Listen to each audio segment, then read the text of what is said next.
बोलते हैं कि जिसको जल्दी मुक्ति चाहिए वो आत्मज्ञानी के चरणों में निर्दोष बालक की नाई रहे, जैसे अनकंडीशनल सरेंडर होते हैं बालक, ऐसे ही पड़ा रहे, जल्दी कल्याण जो चाहती है। ये आत्म उन्नति की तो बड़ी महिमा है। ऐसा कोई सत्शास्त्र नहीं जिसमें आत्मज्ञानी महापुरुष की महिमा नहीं। जिस ग्रंथ में ब्रह्म ज्ञानी की महिमा नहीं वो सतग्रंथ है ही नहीं, सत्शास्त्र ही नहीं है वो। चाहे फिर ईश्वर की और किताब हो, चाहे जीवन रसायन हो, चाहे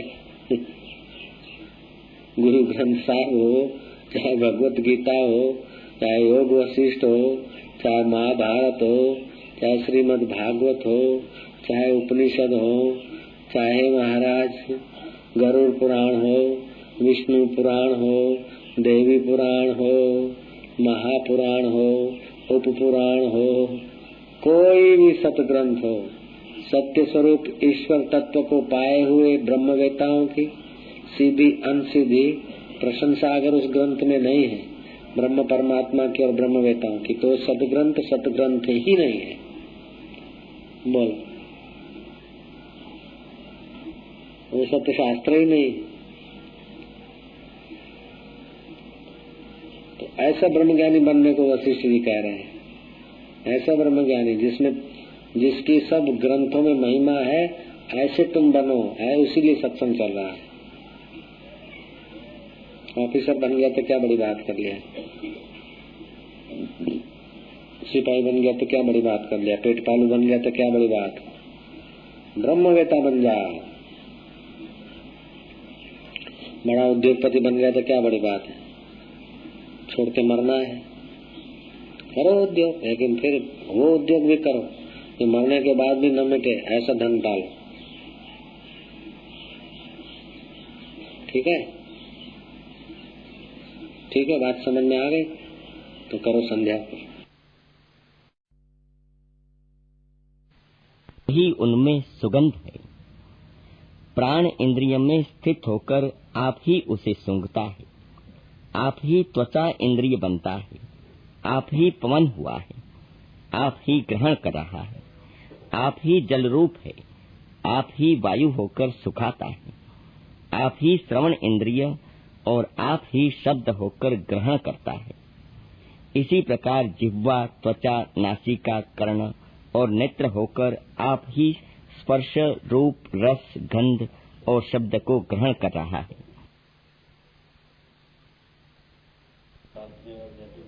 राजा का संवाद था, वो भगवान कृष्ण ने उद्धव को बताया। जो महान लोग मिलते हैं तो तत्व ज्ञान प्रकट होता है। सार बात, दत्तात्रेय जैसे महान ज्ञानी, नारायण के अवतार और श्री कृष्ण जिस कुल में प्रकट हुए हैं, श्री यदु राजा महान प्रतापी, बुद्धिमान, सात्विक, उन दोनों के संवाद से तत्व ज्ञान की चर्चा हुई। ऐसे यहाँ वशिष्ठ महाराज और भगवान शिव दोनों की मुलाकात हुई है। बहुत ऊंची बात कह गई, किसी को पल्ले नहीं पड़े, ऐसी बहुत सूक्ष्म है। वो जमाना था कि लोग साधन, भजन, संयम करके बुद्धि उनकी सूक्ष्म होती थी तो ये बातें समझ सकते थे। अब ये बातें अपन 10 बार भी पढ़ लें तो समझ में नहीं आती। इनको जिन लोगों ने समझ लिया, ऐसे लोगों के सानिध्य में समझना पड़ता है। भले हिंदी भाषी हो, 10 बार पढ़ लेगा, ये नहीं बता सकेगा कि शिव जी क्या बोल रहे। रट के तो बता देगा, लेकिन उसका मर्म नहीं पता चलेगा। बताया कि वही ईश्वर है, ब्रह्मा, विष्णु, महेश, रुद्र, सदाशिव, पंचम ईश्वर। उसी परमेश्वर ने बनाया, उसी परमेश्वर ने हुआ है।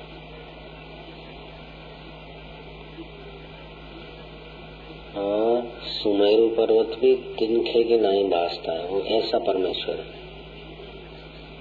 रस में रस सत्ता, गंध में गंध सत्ता। ये मैं तुमको सुनाता रहा हूँ, तुम भी रट के सुना सकते हो, फिर भी इसको समझ नहीं रहे अपन लोग। अगर समझ जाए तो इसी समय साक्षात्कार हो जाए, ऐसी बात नहीं। समझ जाए, बैठ जाए, इसी में टिक जाए तो साक्षात्कार हो जाए। ऐसे अभ्यास करते करते बालक को पृथ्वी गोल है, रटता है, लिखता है, बोलता है, पास भी हो जाता है, फिर भी पृथ्वी गोल है, वो भी समझा नहीं। ऐसी ये बात है कि चिन्मय परमात्मा है, चैतन्य है, सत्य है, सारूप है, मन इंद्रियों का साक्षी है, साक्षी बना भी इसमें सापेक्ष, सब बोल रहे हैं, देख रहे हैं, रट रहे हैं, बोध नहीं हुआ। जैसे पृथ्वी गोल है ऐसा ज्ञान 7वीं, 5वीं, 10वीं, 9वीं कक्षा वालों को परोक्ष ज्ञान है, और फिर आगे चल कर बराबर अध्ययन करते हैं भूगोल का, फिर अपरोक्ष होता है। ऐसे ये सुन रहे हैं, इसको परोक्ष ज्ञान बोलते हैं। इसका मनन करके इस तदाकार होती है वृत्ति, नित्य ध्यासन होता है, तब अपरोक्ष ज्ञान होता है। जैसे साईं के पास घड़ियाल है, ऐसी है, सफेद है, ये है, सेकंड काटा है, इसको तुमने सुन लिया, परोक्ष हो गया। और ये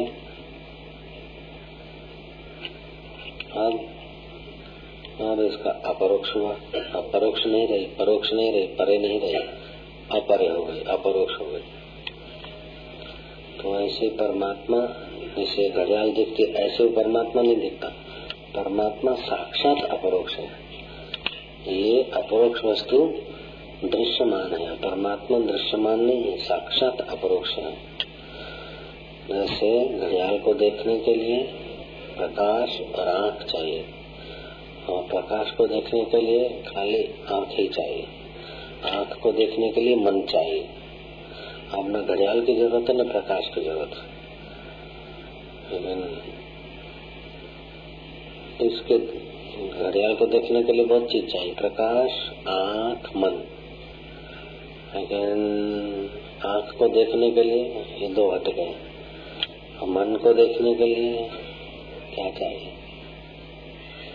मन की वृत्ति से तो बाहर का दिखेगा, लेकिन मन उसको नहीं देखता, वो मन को देखता। मन को देखने वाला मैं चाहिए। तो मैं संस्कारों से जो मैं बना है वो अहंकार, और अहंकार में भी 3 भेद हो जाते हैं। सात्विक संस्कार वाला अहंकार, राजसी संस्कार वाला अहंकार, तामसी संस्कार वाला अहंकार। तामसी वाला का अपना होता है मैं, राजसी वाले का अपने ढंग का मैं होता है, चाहे सौ नरक में जाना पड़े नहीं करेंगे। तो रजोगुण का मैं अपना होता है। जब सतोगुण होता है कि मैं भगवान का हूँ, मैं मनुष्य हूँ, मेरे से ऐसे ही काम होंगे, हल्के काम नहीं करूँगा, ऐसे ही होगा, मेरा ऐसे जिंदगी। ये सात्विक मैं है, ये संस्कारों का मैं है। ये संस्कारों का मैं बदलता है, उसको भी जो देखता है मैं, अपनी मैं भी बदलती रहती, उसको भी जो देखता है मैं, वो साक्षात अपरोक्ष है। परोक्ष, अपरोक्ष, साक्षात अपरोक्ष। तो अपना आपा परमेश्वर सदा साक्षात अपरोक्ष है, और वो छोटे से छोटा और बड़े से बड़ा, उसके आगे सुमेरु पर्वत भी छोटा लगता है। और छोटा ऐसा है कि उसके आगे वो इतना छोटा कि बैक्टीरिया के अंदर भी वो है, इसीलिए बैक्टीरिया में स्फुरण होता है, इतना छोटा। और बड़ा ऐसा है कि अनंत ब्रह्मांडों को ढांप रखा है जिस प्रकृति ने, उस प्रकृति को भी अपने कोने में पड़ी, इतना बड़ा है। जैसे आकाश छोटे में छोटा है, जंतु में घुसा है, बड़े में बड़ा है कि सब चीज आकाश में। ऐसे इस आकाश भूताकाश से भी अनंत गुना सूक्ष्म वो चिदाकाश चैतन्य, वही परमेश्वर है। उसी की आदि नीति के रस सत्ता, श्रवण सत्ता, गंध सत्ता, दृश्य सत्ता, सृष्टि की चलन सत्ता। जैसे पृथ्वी में से सब किस्म के पेड़ पौधे फल फूल निकल आते हैं, ऐसे उस चैतन्य परमेश्वर से सब प्रकार की सत्ता स्फुरित होती है। जैसे तुम्हारे चैतन्य से बाल बनाने की सत्ता, खून बनाने की सत्ता, ईंट बनाने की सत्ता। तुम खाते हो तो ऐसी चीज थोड़े खाते हो, खाते तो रोटी सब्जी, लेकिन ये सब मसाला बनता है क्या? सफेद दाढ़ी जैसा कुछ खाया क्या? अगर सफेद दाढ़ी जैसी कोई चीज खाया तो बचपन में सफेद दाढ़ी क्यों नहीं आई, अभी आई? तो ये ऐसी आदि नीति है शरीर की, जैसी तो प्रोसेस होता है। तो प्रोसेस होता है वो आह्लादनी शक्ति है, वो ईश्वर की आदि नीति है, संकल्प। जैसे खरड़ा बना देते, कायदा बना देते हैं दिल्ली में, तो चलता रहता है ये नियम, दाहिनी साइड ये बाई साइड आरटीओ का नियम हो गया तो हो गया। चुनाव के जो नियम है, राष्ट्रपति पद के जो नियम है, गवर्नर पद के जो नियम है, तो बना दिया ना नीति। ऐसे ईश्वर ने, आदि चैतन्य ने जो फुरना, जो संकल्प कर दिया, तो कागज कायदा अमल कराने वाला ये सब चाहिए, उसको ये नहीं चाहिए। उसने जैसा आदि नीति हो गई उस चैतन्य के फुरने की, ऐसा होता। तो आदि नीति ये भी है कि जीव जैसा चिंतन करे उसको ऐसा भाषे। इसलिए कोई छोटी चीज, झूठी बात को भी बार बार 100 बार रिपीट करो तो वो भी सत्य होकर भासती है। ठूठे में चोर का चिंतन करो तो चोर दिखेगा, और सपने में जैसा तुम्हारा चिंतन होता है ऐसा दिखता है। वो चिन्मय परमात्मा इतना सच्चे शुद्ध बुद्ध है कि मन जैसा चिंतन करता है ऐसा हो भासता है। तो जातीयता का चिंतन जैसा घुसेड़ दिया जाता है, ऐसे ही अपने को ऐसी जाति वाला मानता है। मैं वाणिया हूँ, मैं दरबार हूँ, मैं गोसाई हूँ, मैं शाह हूँ, मैं प्रेम जी हूँ। ये पक्का हो गया कि अभी तक तो लगे थे नीचे लिखने देखने में, प्रेम जी नाम आए तो क्यों हो गए? ये आदि नीति है, शिवलाल हो गए है ना। तो जैसा मन में भरा है ऐसा ही वो चेतन की सत्ता से मन आराधनी शक्ति का रहता है। तो अब ये सब सुनने के बाद क्या समझे अपन लोग, कैसे जाने? ये सब आदि नीति के अनुसार परिस्थितियां, पदार्थ, वस्तुएं बदलती रहती है। इसलिए इसमें सतबुद्धि न करें, इसमें भोग बुद्धि न करें, हेय बुद्धि न करें, उपादेय बुद्धि न करें। हेय बुद्धि क्या होता है, उपादेय बुद्धि क्या होता है? ये ऐसा है, ये चोर है, ये ऐसा है, ये ऐसा, ऐसा करके अपने चित्त को मलिन न करें।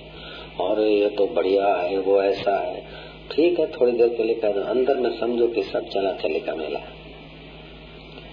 तो क्या होगा कि चित्त शांत होगा, शांत चित्त प्रसाद को प्रकट करेगा। तो किसी वस्तु में हेय बुद्धि, उपादेय बुद्धि अपने को उलझा देती है। इसलिए हेय और उपादेय बुद्धि में ज्यादा नहीं उलझना चाहिए। तो चित्त को सम रखें, शांत रखें और उसी चिन्मय देव के विषय में पढ़ें, उसी परमेश्वर के विषय में सोचें। तो सोचते सोचते अपनी जो मन बुद्धि है वो उसमय हो जाएगी। ये भी आदि नीति। तो दत्तात्रेय ने यदुराजा को बताया कि सर्वश्रेष्ठ प्राणी अगर बना तो आखिरी कृति है परमेश्वर की मनुष्य, और दूसरे जो पक्षी हैं, कीट पतंग है या जलचर थलचर जो भी हैं, उनको पुण्य पाप नहीं होता है, मनुष्य को होता है। क्योंकि मनुष्य उस मुझ आनंद स्वरूप को प्रकट करने की क्षमता रखे, ऐसी मैंने उसको बुद्धि दी। और मेरी आदि नीति में ऐसी बुद्धि दी हुई है, इसलिए मनुष्य के अतिरिक्त दूसरा पशु हंस नहीं सकता, दूसरे प्राणी नहीं हंस सकते, मनुष्य ही हंस सकता है। और मनुष्य ही हाथों से भोग ले दे सकता है। दूसरे पशुओं को हाथ नहीं होते, पैर ही पैर होते हैं। मनुष्य को ही हाथ है, मनुष्य को ही इतनी विकसित बुद्धि है। दूसरों के पास बुद्धि है लेकिन वो केवल शरीर चलाने की बुद्धि है। मनुष्य के पास ऐसी बुद्धि है कि वो इतने हाथी पर भी छोटा सा महावत कंट्रोल कर लेता है। जलचर थलचर पर सब पर अनुशासन कर सकता है, इतनी सारी बुद्धि, लेकिन वो अनुशासन से भी ज्यादा अपने मन पे अनुशासन कर सके ऐसी बुद्धि। और बुद्धि को उस सत्य स्वरूप का चिंतन कराते बुद्धि को बदलकर रितम भरा प्रज्ञा भी बना दे, परब्रह्म परमात्मा में डुबा के उस मति को रितम भरा प्रज्ञा भी बना दे, ऐसी भी उस प्रज्ञा में योग्यता है। जैसे हिटलर ने बनाया था ना लड़ाई के समय, कोयले में से पेट्रोल बनाया। कोयले में से पेट्रोल कैसे बनेगा, कि बनता है ऐसे। तो ऐसे ही जब कोयले में से पेट्रोल बन सकता है, कोलसा रूप हीरे का अविकसित रूप कोलसा, अविकसित रूप हीरा है एक ही पदार्थ का, ऐसी अविकसित बुद्धि का अविकसित रूप संसार है और बुद्धि का पूर्ण विकसित रूप परमात्मा साक्षात्कार है। इसी प्राण जो है तो प्राण का अविकसित रूप संसार है, काम क्रोध, और प्राण का सूक्ष्म रूप विकसित रूप कुंडली जागृत और पराकाष्ठा पहुंचना है। तो एक ही वस्तु के दो छोर होते हैं, ये भी आदि नीति है। एक ही वस्तु के दो हिस्से होते हैं, जैसे वाघ कांटा, तो सुख की लालच और सुख में पकड़ा तो दुख, जीवन का छोर है मृत्यु,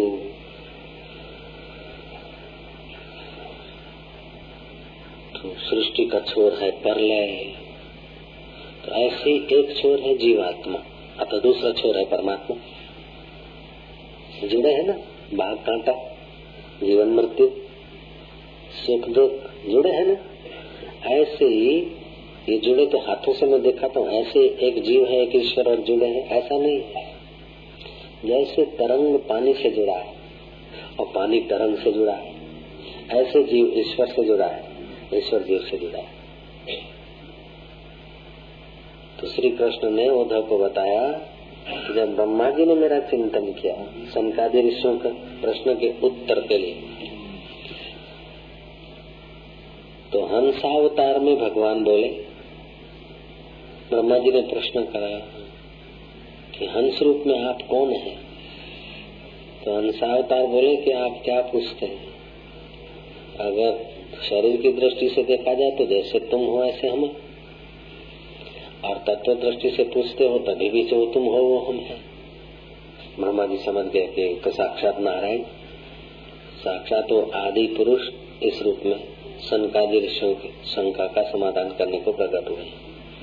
जैसे नीर शीर अलग किया जाता है ना, पानी अलग हो जाता है, हंस नीर शीर अलग कर लेता है, ऐसी जिसकी बुद्धि आह्लादनी शक्ति और चैतन्य,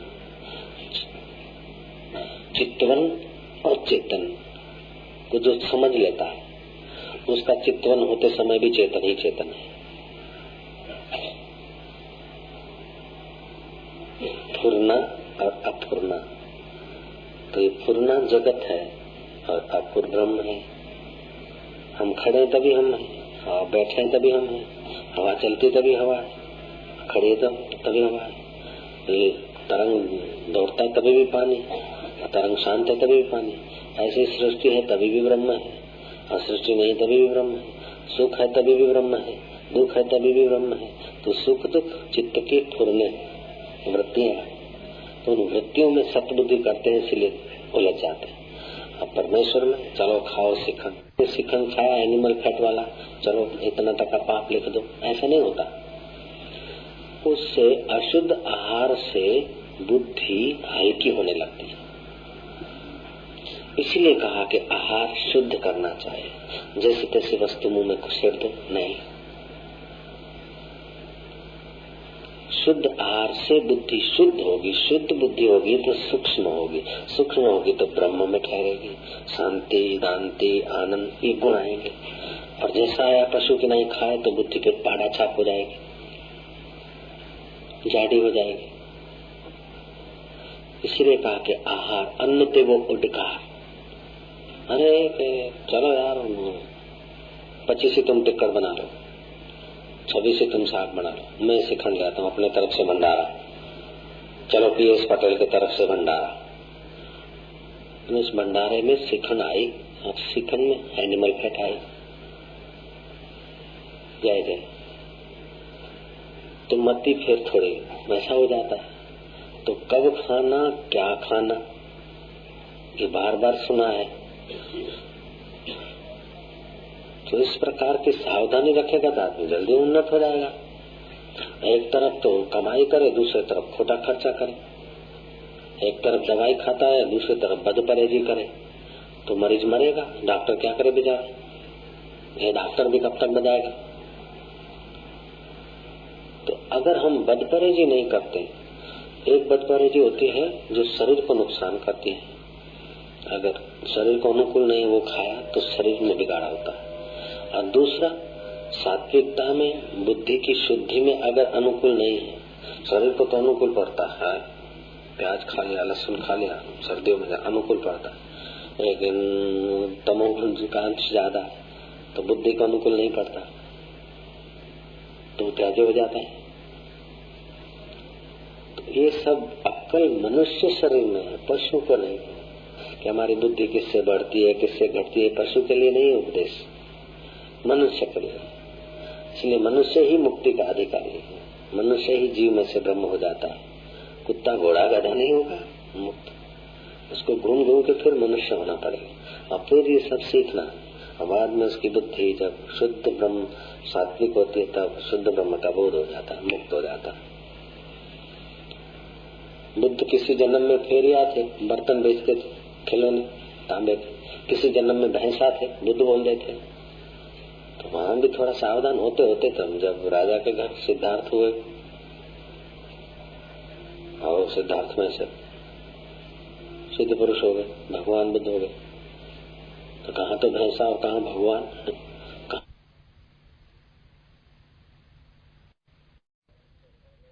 श्वास के पहले गर्भ लेते समय जो पीड़ा सहते हैं जीवाणु, उसका तो कोई वर्णन ही नहीं कर सकता।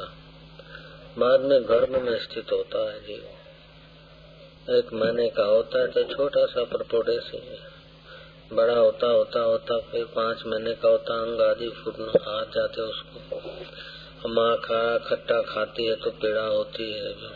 7 महीने का होता तो अगले जन्मों की स्मृति भी आ जाती है। बड़ा दुख सहता है, सिर नीचे पैरों पर टंगा रहता माँ के उस गर्भ योनि में, झेरी में। जब बाहर आता है तो रक्त और पानी और गंदगी में लोथपोथ होता है।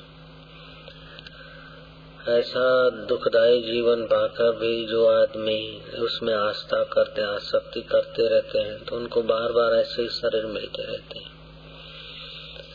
और जो बुद्धिमान सावधान होकर अपने को जन्म मरण से बचाना चाहते हैं, वे परमात्मा में प्रीति करते हैं। तो स्थूल जगत की आसक्ति मिटाकर सूक्ष्म जगत की वासना को सूक्ष्म साधना से हटाकर निर्वासनिक पद का साक्षात्कार कर लेते हैं। शुक्र न ज्ञानी था न मूढ़ था, बीच में झोले खा रहा था। वो तप से, ध्यान भजन से भ्रष्ट हो गया था। उसको 16 वर्ष की उम्र में देव योग से वो भूतपूर्व जो अप्सरा थी, उसे पति के रूप में उस अप्सरा ने, उस कन्या ने इस शुक्र को पाया अपने पति। राज भोगे सुख भोगा, गर्भवास का दुख भूल गए। माया ऐसी ही है, जब सुख के अनुकूलता के दिन आते हैं तो वो दुख का भूल जाता है और ये पता नहीं चलता कि अनुकूलता के दिन बीत जाएंगे। शरीर का यौवन बीत जाएगा, जवानी बीत जाएगी, सुख सुविधाएं चली जाएगी, एक दिन शरीर बूढ़ा हो जाएगा, ये आदमी भूल जाता है। और फिर बूढ़ा होकर लाचार होता है तब बोलता है कि स्त्री महा दुखदायी है। तप की भावना से, वैराग्य से थोड़ा मन पावन हुआ और उस समय शरीर छूटा तो दूसरे जन्म में फिर तपस्वी हुआ और तप के प्रभाव से फिर बड़ा गुरु हुआ। लेकिन वहाँ भी आत्मज्ञान न पाया। वाचिक गुरु, कारणाख्या गुरु, इस प्रकार के कई गुरुओं के भेद होते हैं। जब सतगुरु पद में नहीं स्थिति होती तब तक गुरु पद भी अभिश्राप है। गुरु बनना अच्छा नहीं, अभिश्राप है। तो अपनी साधना, भक्ति, ज्ञान की निष्ठा, हुए बिना अगर पहले कोई गुरु बन जाता तो अभी शाप साधन भजन रह जाता है वाहवाही में, और अच्छा कहलाने की वासना बड़ा परेशान करती है। तो बड़ा गुरु बना, उपदेश करने लगा, फिर वहाँ भी समय बीत गया, फिर दूसरा जन्म, तीसरा जन्म, अभी सुना तुमने सब।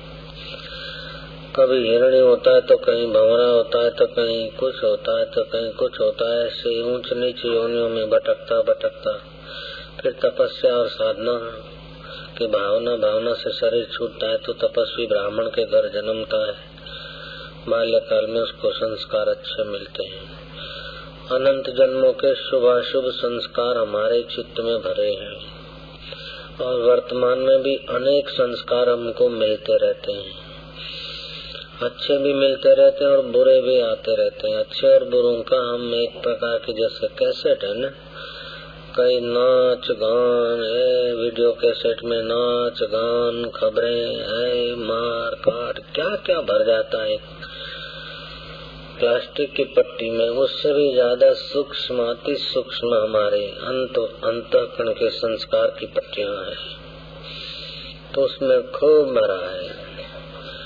इनको ज्ञान से जैसे वो मैग्नेट जोरदार होता है तो पट्टी साफ हो जाती है, ऐसे ही जब ज्ञान की तीव्रता हो तो संस्कार दग्ध हो जाते हैं। जैसे सिंग सेकी जाती तो फिर उसमें पौधा या विस्तार की क्षमताएं नाश हो जाती है, ऐसे ही आत्मज्ञान होता है तो अंतःकरण की वासना और विकारों के विस्तार की क्षमताएं नाश हो जाती है और अंतःकरण निर्मल होता है। रामायण में श्री रामचंद्र जी कहते हैं, निर्मल मन जन सो मोह पावा, छल छिद्र कपट मोह स्वप्न न भावा। मन की निर्मलता निर्वासनिकता से होती है, और निर्वासनिकता आती है नारायण के ज्ञान से, परमात्मा के ज्ञान और परमात्मा के ध्यान से। अपना विवेक और परमात्मा का ध्यान और परमात्मा तत्व का ज्ञान हो, परमात्मा तत्व की प्रीति हो। जगत की प्रीति हटाने के लिए ईश्वर में प्रीति करनी चाहिए। विकारों से काम से बचने के लिए अंतर्यामी राम से प्रीति बढ़ानी चाहिए। तो आदमी निर्विकारी तत्व में स्थित होता है। स्थूल साधना के बाद थोड़ी सूक्ष्म साधना होती, तब साधक की दृढ़ता होती। इन सूक्ष्म साधना में 10 प्रकार के विघ्न आने की संभावना है। अगर उन 10 प्रकार के विघ्नों को वो हटा देता है तो करोड़ों विघ्नों से सदा के लिए बच जाता है। करोड़ों करोड़ों जन्म लेने पड़ते हैं तो करोड़ों करोड़ों दुख आते हैं। एक जन्म में हजारों लाखों दुख आ जाते हैं। तो 10 प्रकार के विघ्नों को अगर हटाने के लिए तत्पर हो जाए तो हजारों हजारों करोड़ों करोड़ों अरबों अरबों विघ्नों से सदा के लिए बच जाता है। तो ये विघ्न ऐसे योगेश्वरों ने कहे हैं कि एक तो प्राणायाम और ध्यान में रुचि करना होना, ये बड़ा विघ्न है। दूसरा विघ्न है कि आलस्य, तीसरा विघ्न है कि अति वाचा, चौथा विघ्न है व्यर्थ का समय खोना, पांचवा विघ्न छल छिद्र कपट, छठा विघ्न है कि परमात्मा पद में रुचि नहीं हो और है तो थोड़ी है और बाकी के तुच्छ पदार्थों में रुचि। तो इस प्रकार के छोटे मोटे आलस्य, प्रमाद, काम विकार, मैथुन अथवा वीर्य का नाश, इस प्रकार के जो विघ्न है वो हमारे जीवन में होते हैं तो समय लंबा लगता है और शुक्र की नाई भटकने की संभावना बहुत होती है। और विवेक तीव्र हो तो वैराग्य जोरदार होगा। वैराग्य जोरदार होगा तो विघ्नों में के सिर पे पैर रखने की शक्ति आ जाएगी। तो फिर 40 दिन में भी परमात्मा पद का बोध हो सकता है, 70 दिन में भी हो सकता है, 70 महीने में भी हो सकता है, 70 साल में भी हो जाए तभी भी सौदा सस्ता है। फिर लगा रहे, विघ्नों को हटाकर ईश्वर के रास्ते लगा रहे।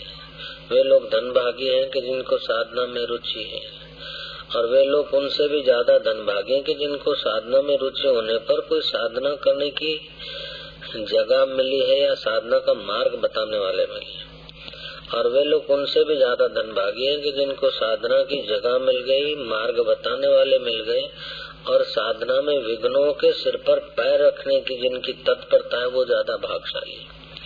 और वे ज्यादा अभागे हैं कि जिनको साधना की जगह भी मिली है, साधना का मार्ग बताने वाले भी मिले हैं, फिर भी साधना में रुचि नहीं है। ऐसे महा अभागे लोग होते हैं। और वे महा सौभाग्यशाली हैं कि जिनको साधना में रुचि है और साधन की जगह नहीं मिली तो देर सबेर साधन की जगह मिल जाएगी। रुचि है तो मार्गदर्शक नहीं मिले तो मिल जाएंगे। ईश्वर प्राप्ति की रुचि जितनी है उतना भाग्य जोरदार है, और जितनी रुचि नहीं है, कम है, उतना भाग्य कमजोर है। तो ईश्वर को पाने की रुचि बढ़ती है मन की निर्मलता से। और यज्ञो दानम तपश्चर्या पावनानि मनुष्याणाम। यज्ञ दान और तप से बुद्धि पवित्र होती है, और पवित्र बुद्धि में परमात्मा पाने की रुचि बढ़ती है। यज्ञ भी कई प्रकार के होते हैं।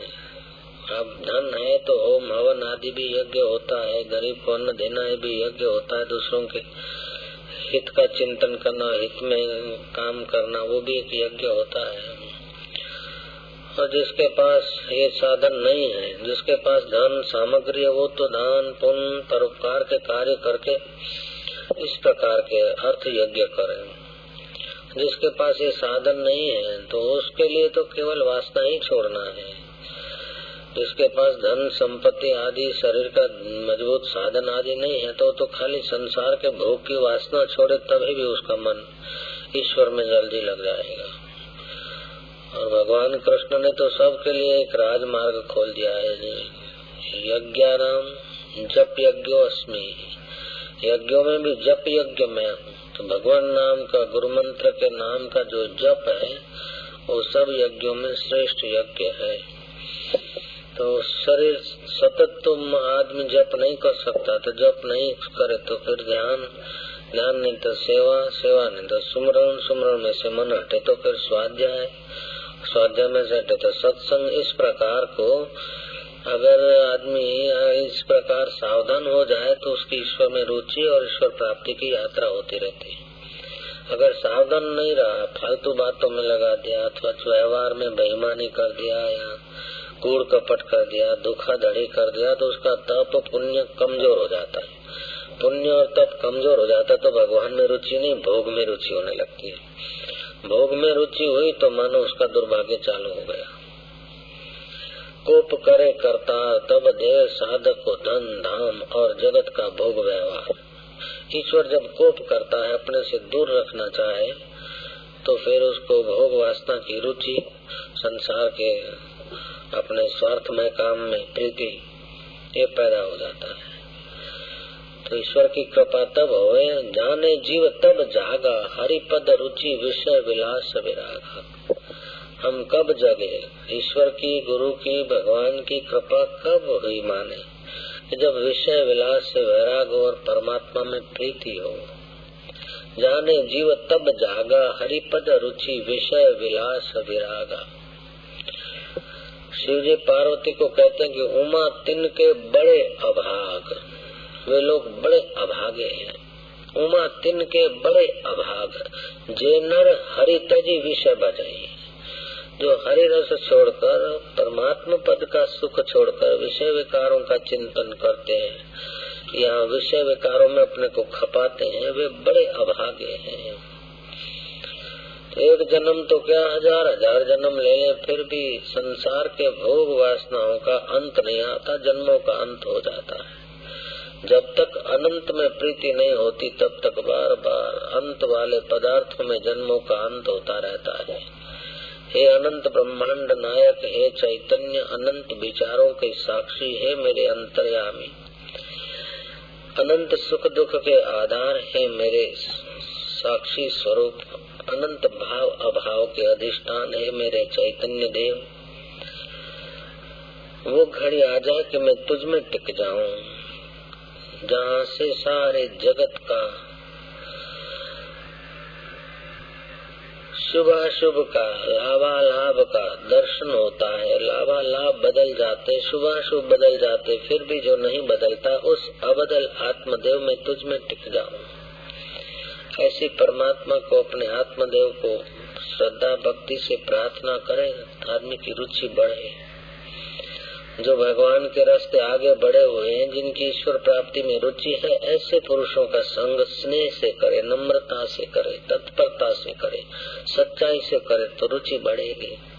जो बहिर्मुख है, जिनको भगवान में रुचि नहीं है, जो पामा है, जिनकी निगाहों में पवित्रता नहीं, जिनकी निगाह में विकार है, जिनके मन में काम, क्रोध, लोभ, मोह, पाखंड, कपट भरा है, ऐसे लोगों से जरा दूर रहे, ऐसे लोगों से जरा बचे, तो फिर भगवान में रुचि होगी। और भगवान में रुचि हो गई तो महाराज फिर तो कल्याण हो गया। फिर तो बुद्धि का प्रकाश बढ़ने लगेगा, शुभ गुण बढ़ने लगेंगे, देवी संपदा बढ़ने लगेगी, चिंता रहित जीवन शुरू हो जाएगा, भय रहित जीवन शुरू हो जाएगा, शोक रहित जीवन शुरू हो जाएगा, कपट घृणा रहित जीवन शुरू हो जाएगा। सच्चे जीवन की शुरुआत हो जाएगी। और सच्चे जीवन की यात्रा की शुरुआत होते होते सत्य स्वरूप परमात्मा का साक्षात्कार हो जाता है। इसलिए जो लोग जप करते हैं उनको ध्यान जरूर करना चाहिए, और जो ध्यान करते हैं वो 10 विघ्नों से अपने ध्यान को बचाए, ऐसी उनमें तत्परता हो तो फिर भगवान तो अपना आपा बन जाते हैं। नारायण नारायण नारायण हरि ओम।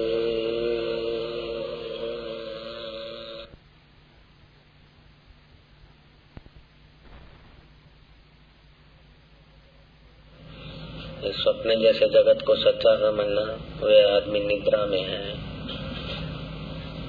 दुख मिथ्या, सुख मिथ्या, गरीबी मिथ्या, अमीरी मिथ्या, मान मिथ्या, अपमान भी झूठा होके चला गया, अपमान मान होके चला गया, मित्र भी चले गए मिथ्या, शत्रु भी मिथ्या, पुण्य भी मिथ्या, पाप भी मिथ्या, अपना भी मिथ्या, परायापन भी मिथ्या। बुरे विचार आए तो भगवान का नाम लो, बुरे विचार आए और गए, मिथ्या है। लेकिन उसको देखने वाला मन वो भी बदलता है, मन को देखने वाला मैं नहीं बदलता, मैं चेतन आत्मा हूँ। हरि ओम ओम ओम। मिथ्या विचार निकल जाएंगे, पाप के विचार भग जाएंगे। जब अपमान हो तो बोले भी मिथ्या है, मान भी मिथ्या है। ये बात गुरु भक्तों को टिकती है, नहीं तो दूसरे फिर नास्तिक हो जाते हैं, मिथ्या मिथ्या समझ के आवारागर्दी हो जाते हैं।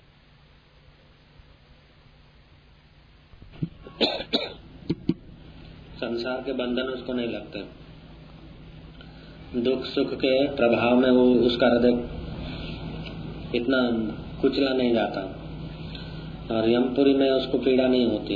यमपुरी में नहीं, यमराज तो उसकी सेवा करते हैं। जैसे जेब कतरा पुलिस को, डीएसपी को देख के घबराता है, छोटे मोटे गुनाहगार घबराते हैं। राजा या नेता या राष्ट्रपति डीएसपी को देख के घबराएगा थोड़े? जो राष्ट्रपति का मित्र है वो डीएसपी को देख के थोड़े घबराएगा। ऐसे जो आत्मा परमात्मा तत्व का ज्ञान है उसको, उसके लिए यमदूत, पाप, पुण्य, जन्म मृत्यु उसके लिए कुछ नहीं महत्व रखता है। उसने अपने असंग आत्मा को जान लिया। सच्ची बात यह है कि पहले के जमाने में सब लोग समझते थे कि मनुष्य जन्म हुआ है अपने असंग आत्मा को जानने के लिए, और पेट पालना तो एक साधारण काम था। अभी तो इतना आदमी खो गया है कि सारी जिंदगी पेट पालू कुत्तों की नहीं बिता देता है। शरीर को संभालते संभालते आखिर जला देना, तो क्या मिला? अपने विशेष असंग स्वरूप का तो ज्ञान नहीं हुआ, अपने आत्मा चैतन्य परमात्मा का तो ज्ञान नहीं हुआ। तो जगत का कितना भी ज्ञान पाया तो क्या किया?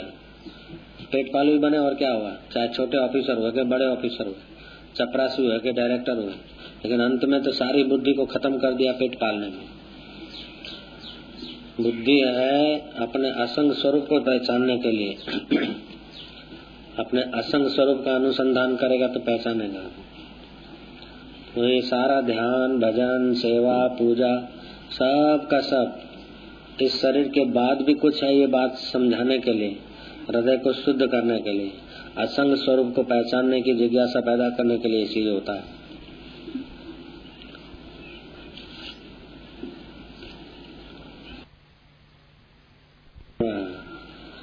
सतोगुण, रजोगुण, तमोगुण से मन बदलता है, भाव बदलते हैं,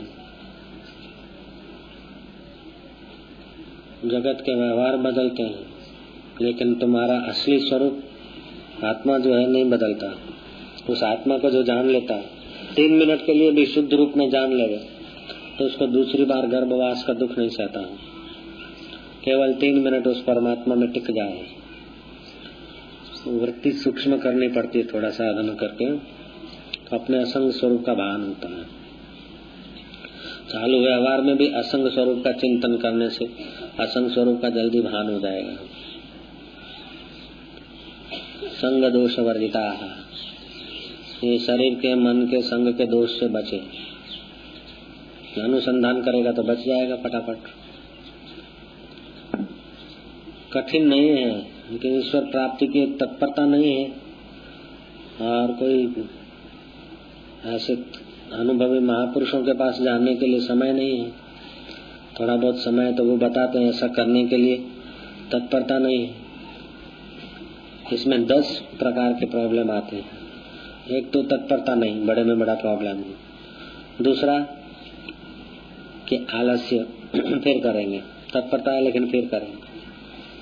तीसरा, ये जो दिखता है ना संसार, उसी का आकर्षण बना है, नश्वर का आकर्षण बना, इसलिए शाश्वत में बैठ नहीं सकता, गोता नहीं मार सकता। फिर थोड़ा बहुत करता है तो रसास्वाद, कुछ थोड़ा रस आता है उसमें टिक जाता है, आगे नहीं बढ़ता।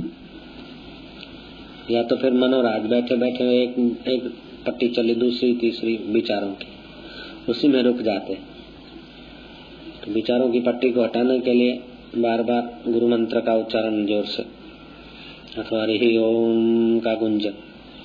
मनोराज को, रसास्वाद को हटाने के लिए भी ये प्रयोग किया जाता है। और फिर शास्त्र में कईयों की तो श्रद्धा नहीं होती है, किसी की श्रद्धा होती है तो फिर सूक्ष्मता से विचार नहीं करते हैं, पन्ने फिरा के पढ़ा लेते हैं। उस बात को विचार के फिर उसके अनुसार वृत्ति बना ले तो वृत्ति सूक्ष्म होगी गुस्से के अंदर। एक कथा उंदर मामा ખેડૂતના કોઠલામાં બેઠા, કોઠલામાંથી બરણીમાં નાનું એવું છિદ્ર, એ નાનકડા ઉંદરભાઈ માં બેઠા અને બરણીમાં તો ઘી ગોળ તે બધું જૂના જમાનાની પથ્થરની કંઈક બનાવેલી છે, બેઠા ખાઈને મેં મોટા થયા તગડા। હવે પાછું આવું હતું મહિના પછી, પણ નીકળે છે ને, બાકું હતું એટલું ને એટલું, હવે નીકળે છે ને। પછી ઉંદર મામા ને ફરી પાછા ઉપવાસ કરીને હતા એવા ને એવા થાય તો જ બહાર આવે। એવી રીતે આપણા મન રૂપી ઉંદર મામા, કુઓ समझो था, कुओ गगल, उंदर मामा माना कुओ। तो कुओ चूहा जो है मोटा होगा तो उसी सुराख से बाहर नहीं निकला। ऐसे ही हमारा मन रूपी चूहा देख के सुन के इधर उधर उसकी वृत्ति मोटी हो गई, तो अब नहीं जा सकता उस चैतन्य स्वरूप में। संसार के कैद से बाहर नहीं निकलता, आ गया संसार के कैद में। जैसे चूहा बरनी के कैद में आ गया, ऐसे अपना मन संसार के चिंतन में वृत्ति स्थूल हो गई, बहल गया। आंखें पूरो तो भी संसार में घूमेगा, जब करो तो भी संसार में घूमेगा, सूक्ष्म नहीं होगा। इसको सूक्ष्म करने के लिए प्राणायाम, जप, ध्यान, धारणा, ये सब उसको सूक्ष्म करने के लिए है। जिनको आत्म तत्व का ज्ञान हुआ और निष्ठा बनी है, वे वंदना करने योग्य होते हैं। जिन्होंने अपने असंग स्वरूप को जान लिया है और उसी असंग आत्मा में विराजते हैं।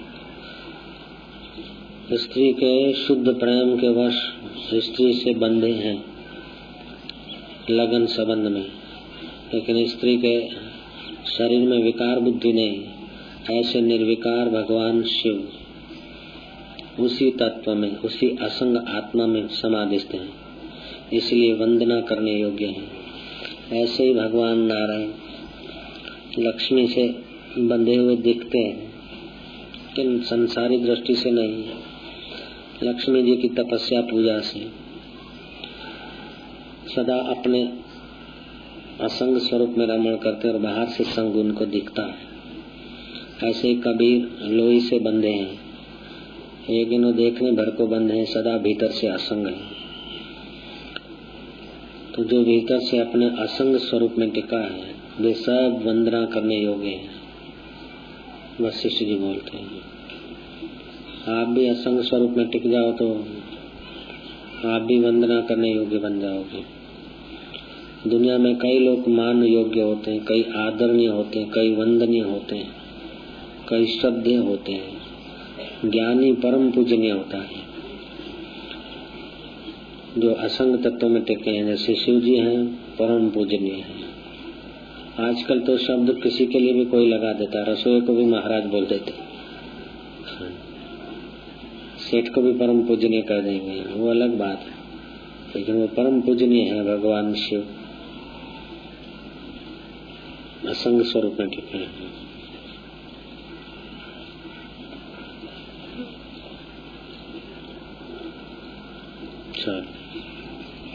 हे राम जी, जिनको स्वरूप में संशक्ति है वे सब मुक्त स्वरूप हैं और वंदना करने के योग्य हैं, और जो देह आदिकों में संशक्त हैं वे बंद हैं और जन्म जरा और मृत्यु को पाते रहते हैं और सदा कष्टवान बनते रहते हैं।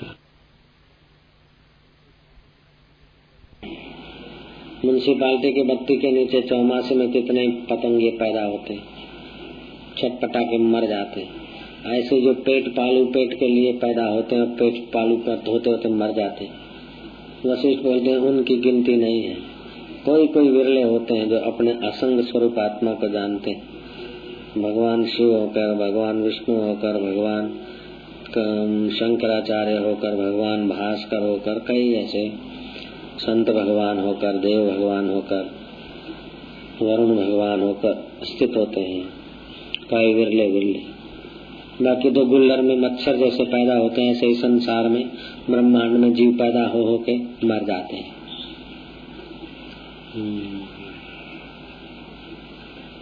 हे राम जी, जो देह अभिमानी सदा विषयों का सेवन करते हैं वे रौरव काल सत्र आदि नरकों में जलते रहते हैं, और जो कुछ दुख के स्थान हैं वे सब उनको प्राप्त होते हैं। पर जो दो अभ्यास शरीर को मैं मानते हैं और संसार के मजे लेने में लगे रहते हैं और चिरकाल पर रौरव नरकों में पड़ते रहते हैं। जितना जितना संसार की प्रीति होती है उतनी उतनी वृत्ति में आसक्ति होती है। शरीर तो पड़ जाता है, आसक्ति होती, फिर नरकों में पड़ते हैं। जैसे अपना शरीर है तो हड्डी है, मांस है, मल है, मूत्र है, तो इसका सब का कई 25 शरीरों का मसाला खोल के होद में डाल दो और फिर एक आदमी को भोगी को उसमें फेंको, क्या उसको नरक ही तो मिलेगा और क्या।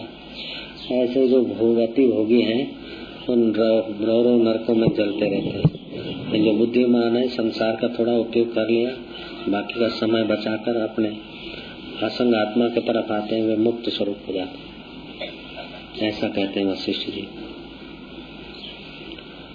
जो असंग संगति चित्त है उन पुरुषों को सब विभूति आकर प्राप्त होती है। जैसे वर्षा काल में नदियां जल से पूर्ण बन जाती है और मान सरोवर में सब हंस आकर स्थित होते हैं, तैसे ही असंसक्त चित्त पुरुष को दैवी संपदाएं आकर प्राप्त होती है।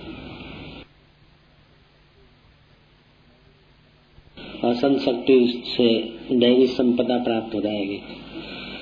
अनुमान शक्ति, विचार शक्ति, निर्णय शक्ति, ये सब अपने आप आ जाएगी। असंगता, निर्लेपता, निर्भयता, क्षमा शक्ति, साहस और क्षमा दोनों साथ में रहे। बल और उदारता, शासन करने की भी ताकत, दंड देने की भी ताकत और क्षमा देने की भी ताकत, ये सब उसके अंदर में आ जाएगा।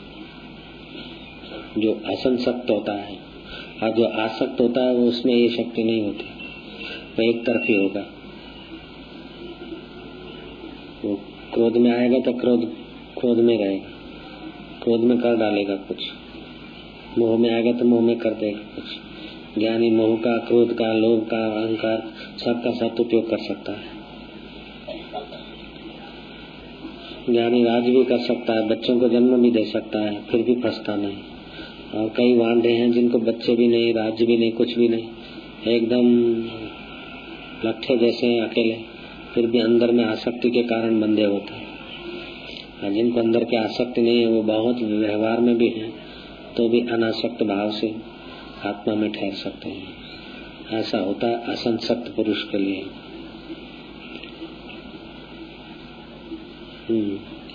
ये ज्ञान हो जाए तो तुम भगवानमय हो जाओगे। लेकिन ये ज्ञान सुनने से भी जो पुण्य होता है वो चांद्रायण व्रत करने से उतना पुण्य नहीं होता।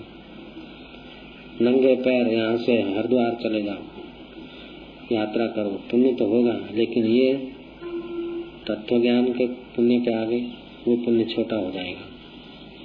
ये खाली सुनने से इतना लाभ होता है, अगर समझ लें तो कितना लाभ, उसमें टिक जाए तो ईश्वर हो गए, फिर तो मुक्त हो गए।